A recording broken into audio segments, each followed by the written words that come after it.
Very good morning, afternoon, evening dear student. हम e commerce देख रहे थे। ई कॉमर्स में हमने ट्रेडिशनल कॉमर्स और ई कॉमर्स में डिफरेंस देखा था। फिर हम देखेंगे एडवांटेजेस क्या है।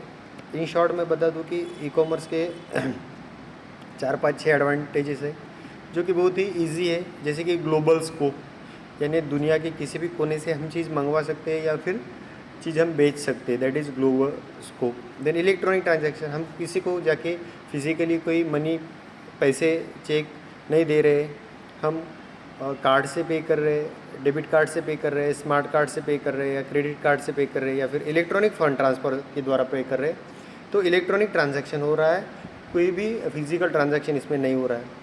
तीसरा जो एडवांटेज है वो कॉस्ट सेविंग। कॉस्ट सेविंग एक आईएमपी इम्पोर्टेंट ट्रांजैक्शन है, इम्पोर्टेंट एडवांटेजेस है ई कॉमर्स का।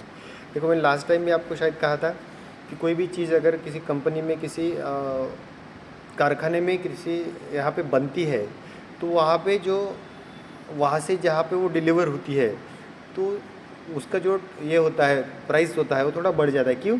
क्योंकि अगर वो चीज़ वहाँ पे 4 रुपये में, 5 रुपये में बनी है, तो उसका ट्रांसपोर्टेशन, फिर उसका जो मुनाफा ऐड करेगा सामने वाला, उसको मिला के उसकी जो वैल्यू है वो बढ़ जाएंगी।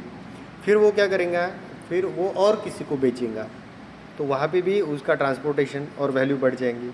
फिर वो आदमी अगर डायरेक्ट कंज्यूमर से कांटेक्ट करता है, कस्टमर से, तो ठीक है, नहीं तो वो अगर और किसी को बेच रहा है या गांव के दुकान में दे रहा है, तो उसका भी वो मुनाफा ऐड करेगा, गांव का दुकानदार भी उसका मुनाफा ऐड करेगा, फिर उसका ट्रांसपोर्टेशन ऐड करेगा।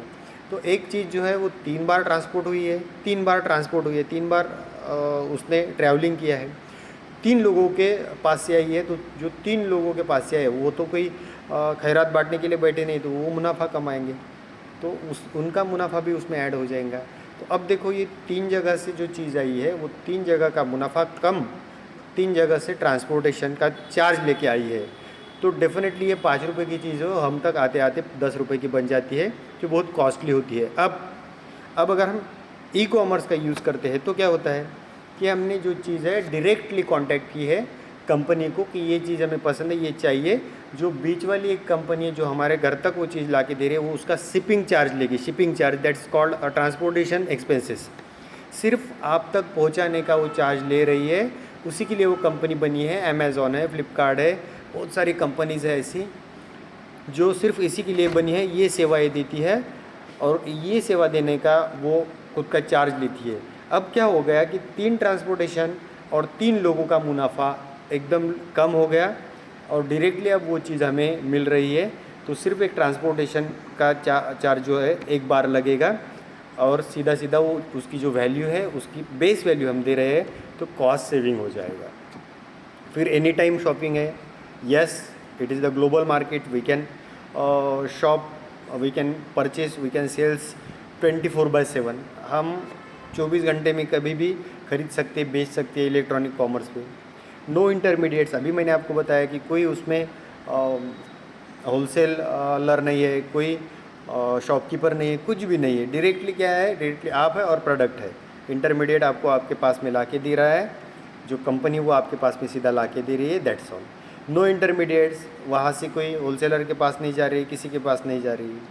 Public service, e commerce help to government to deliver the public services. Definitely बहुत सारी ऐसी सर्विसेज है जो ई कॉमर्स क्या अलाउ करती है, पब्लिक सर्विसेज अलाउ करती है। जैसे कि आप देखो कि ठीक है, मैं प्रोफेशनल बात करूँगा तो आपने बायजूस देखा होगा। बायजूस कंपनी है, तो वो क्या दे रहे हैं आपको, एजुकेशन दे रही है।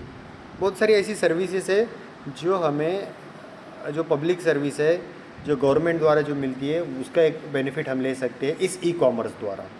आप बोलेंगे क्या है सर? देखो, भीम ऐप आपने देखा होगा, भीम ऐप है। आप आज आपका जो आधार कार्ड है वो पैन कार्ड से सीधा आपके मोबाइल से लिंक कर सकते हैं। बहुत सारी गवर्नमेंट सर्विसेज है जो आप आपके मोबाइल पे यूज़ कर सकते हैं, जैसे कि पीएम किसान योजना है, जैसे कि आपका जो अटल पेंशन योजना है। तो गवर्नमेंट ने क्या किया है, उनके साथ ये ई गवर्नेंस एक्टिवेट कर दिया है। तो ई कॉमर्स को, ई गवर्नेंस को जोड़ के फिर पब्लिक सर्विसेज गवर्नमेंट आपको दे रही है। ये बहुत सारे एडवांटेजेस है ई कॉमर्स के। अब जैसे कि कुछ चीज़ों के एडवांटेजेस रहते हैं, उसके डिसएडवांटेजेस भी रहते हैं। इसके डिसएडवांटेजेस क्या है, तो सेटअप कॉस्ट। देखो, आपके पास में अगर मोबाइल है, मोबाइल में अमेज़ॉन है, तो आप कोई भी चीज़ मंगा सकते हैं। इसका मतलब क्या है कि आपको मोबाइल लेना पड़ेगा, एक एक चीज़ ये हो गई। फिर आपको सॉफ्टवेयर अमेज़ॉन उसमें इंस्टॉल करना पड़ेगा। फिर और दूसरा आप पेटीएम कर रहे हैं या फिर फ्लिपकार्ट है तो ये आपको इंस्टॉल करना पड़ेगा। तो ये सेटअप कॉस्ट एक इसका डिसएडवांटेजेस है। फिजिकल प्रेजेंस एक डिसएडवांटेजेस है। This lack of personal touch can be disadvantages for many types. जैसे कि आप किसी दुकान में गए, कोई चीज़ आपको पसंद है, आपने उठाई, उसको पैसे पे कर दिए, ले आए आप, लेकिन आप यहाँ पे कोई चीज़ मंगा रहे हैं तो उसकी गारंटी क्या है कि वो आपने जो देखी वही होगी। उसमें बहुत सारे, क्योंकि आप उसको चेक नहीं कर सकते, क्योंकि आप उसको ऑनलाइन देख रहे हैं। तो फिजिकल प्रेजेंस, एक लैक ऑफ फिजिकल प्रेजेंस जो है, लैक ऑफ पर्सनल टच जो है, एक डिसएडवांटेजेस है, जिससे क्या होता है अपने साथ धोखाधड़ी हो सकती है। मोस्ट ऑफ टाइम ऐसे नहीं होता है, लेकिन एक इसका डिसएडवांटेजेस है कि ऐसा हो भी सकता है। देन सिक्योरिटी ये भी है कि आपने कोई चीज़ मंगाई और पैसे पे कर दिए और आपकी चीज़ आई नहीं, तो सिक्योरिटी का कौन चार्ज लेगा, कौन जिम्मेदारी लेगा? तो ये भी एक ये रहेगा, डिसएडवांटेजेस रहेगा। देन गुड्स डिलीवरी, ये भी डिसएडवांटेजेस है कि आपकी जो गुड्स है वो कब आएगी, उसका शिपिंग कब होगा, 4 दिन में आएगी, 5 दिन में आएगी, आपके आने तक या फिर आप तक पहुंचने तक वो कितने दिन लेगी। That is also the disadvantages of e commerce. ये 4 डिसएडवांटेजेस है ई कॉमर्स के। अब हम देखेंगे types of e commerce. There are main 4 types of e commerce. E commerce के टाइप्स कैसे हैं? तो उसमें जो लोग पार्टिसिपेंट्स करते हैं, जो पार्टिसिपेंट्स करती है, उस हिसाब से उसके जो टाइप्स बनाए गए हैं। जैसे कि पहला टाइप्स है बिजनेस टू कंज्यूमर। डेफिनेटली एक तो कंज्यूमर तो हम हैं, आप लोग हैं, मैं हूँ, या हम लोग कंज्यूमर हैं।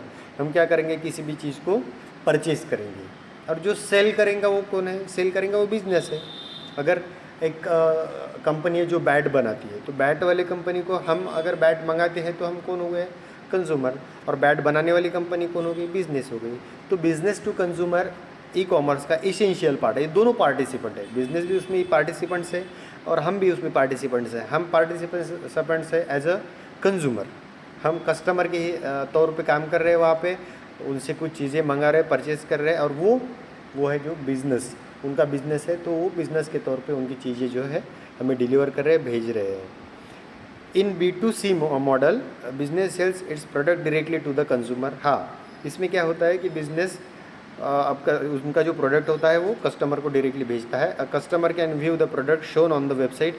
हम वेबसाइट पे देखते हैं कि ये प्रोडक्ट ऐसा ऐसा है, फिर हम उसको ऑर्डर करते हैं और फिर वो हमारे घर तक पहुंच जाता है। हम उसको ऑर्डर करने के बाद और उसके लिए हम कुछ अमेज़ॉन, फ्लिपकार्ट ऐसी जो वेबसाइट्स है या फिर सॉफ्टवेयर ऐप है वो यूज़ करते हैं। That is business to consumer. फिर हम देखेंगे बिजनेस टू बिजनेस। आप सोचेंगे कि सर बिज़नेस टू कंज्यूमर तो समझ में आ गया है, लेकिन बिज़नेस टू बिज़नेस क्या होगा ई कॉमर्स में? ये दोनों पार्टिसिपेंट्स कैसे होंगे? देखो, होता क्या है कि बहुत बार कोई चीज़ें जो होती है वो हमसे बहुत दूर होती है, या फिर बहुत सारी कंपनीज होती है जो सिर्फ चीज़ें बनाती है, उसकी पैकिंग, उसका जो डेकोरेशन वो नहीं करती। तो इस समय में ये बिज़नेस टू बिज़नेस होता है।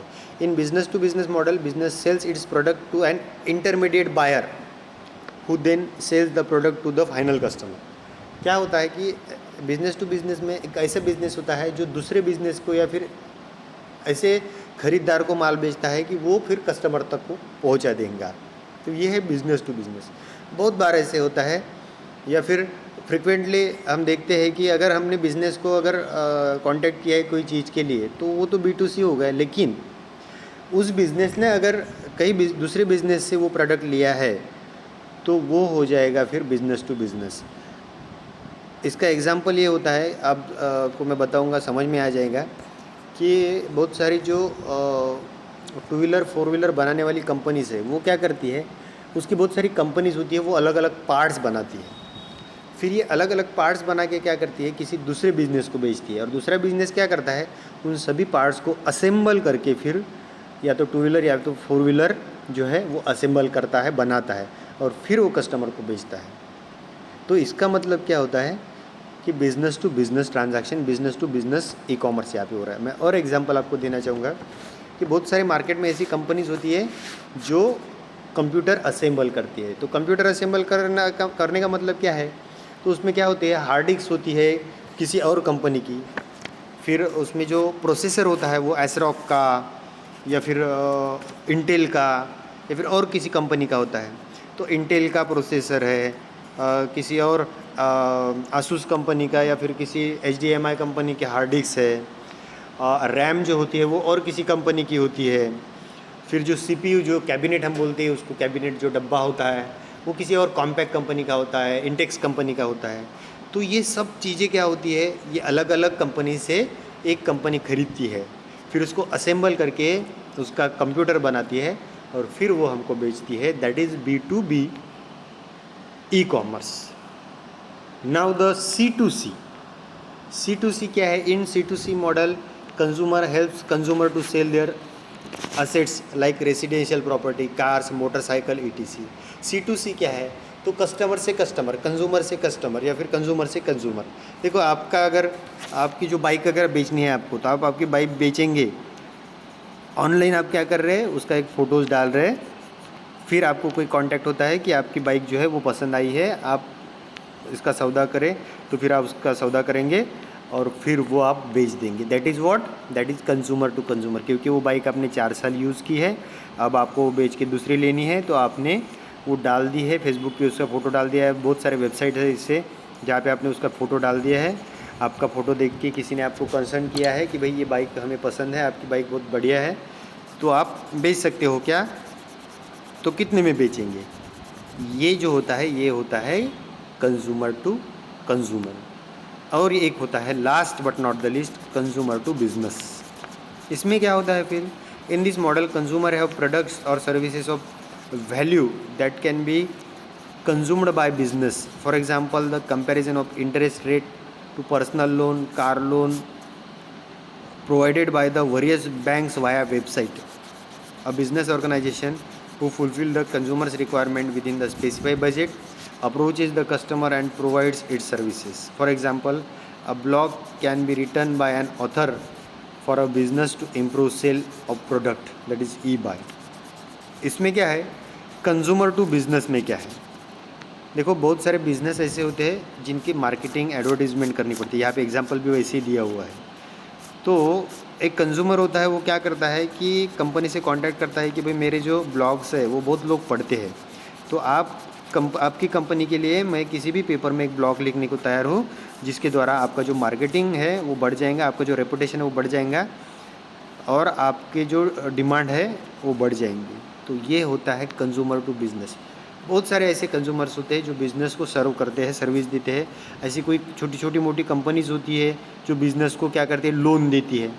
छोटे मोटे बैंक्स होती है वो बिज़नेस को, फाइनेंशियल कॉरपोरेशंस होती है वो बिज़नेस को लोन देती है। That is consumer to business. यानी कोई कंज्यूमर ही है अब बिज़नेस को, जैसे कि कोई बिज़नेस है, अब वो बिज़नेस कोलैप्स होने वाला है या फिर ठीक से चल भी रहा है।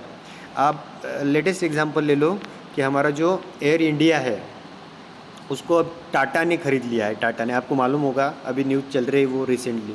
तो इसका मतलब क्या है? एयर इंडिया जो इंडिया की जो ये एरोप्लेन उड़ाने वाली जो कंपनी थी एयर इंडिया, उसके बहुत सारे शेयर्स जो है वो टाटा ग्रुप ने खरीद लिए हैं। तो इसका मतलब होता है कंज्यूमर टू बिज़नेस। अब बिज़नेस को किसने हेल्प किया है? टाटा ग्रुप ने हेल्प किया है कि वो बिज़नेस बढ़ना चाहिए, कंट्रोल में रहना चाहिए या फिर उससे भी ज़्यादा वो बढ़ना चाहिए, इसलिए that is called consumer to business. अब हम देखेंगे कि ये ई कॉमर्स का ट्रेड साइकिल क्या है, ये देखेंगे हम नेक्स्ट वीडियो में। Thank you so much.